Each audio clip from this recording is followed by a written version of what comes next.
আসসালামু আলাইকুম প্রিয় দর্শক মন্ডলী। আজকে আপনারা যেটা দেখতেছেন সেটা হচ্ছে লাউ শাক। লাউ শাক কিভাবে মাচা করে দিতে হয় দেখেন।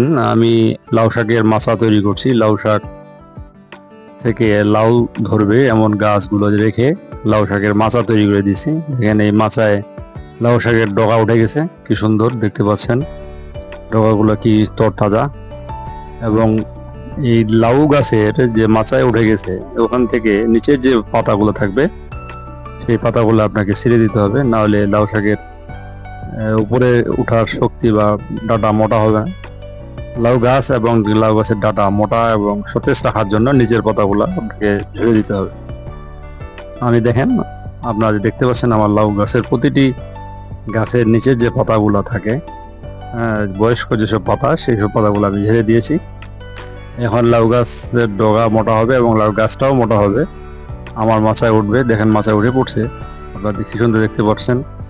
এই লাউ গাছ লাগানোর বেশি দিন হয়নি, 15 থেকে 20 দিনের মধ্যে এই লাউ গাছ আমার মাচায় উঠে গেছে।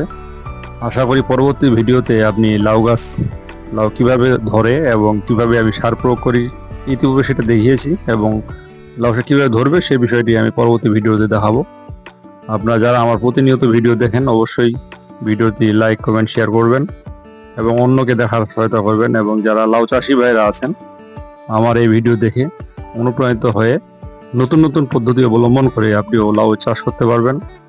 লাউ চাষ করলে কিভাবে বেশি ফলন হবে সেই বিষয়ে আমি পরবর্তী ভিডিওতে দেখাবো, এবং পুরুষ প্রজনন থেকে কিভাবে স্ত্রী প্রজনন লাউ গাছ করা যায় সেই বিষয়ে আপনাদেরকে আমি ভিডিও দেখাবো। আমি আমার লাউ গাছের কিভাবে পরিচর্যা করি সেই বিষয়ে আপনাদের দেখাইছি। তো প্রিয় দর্শক মন্ডলী, ধন্যবাদ। আজকে এই পর্যন্ত। খোদা হাফেজ।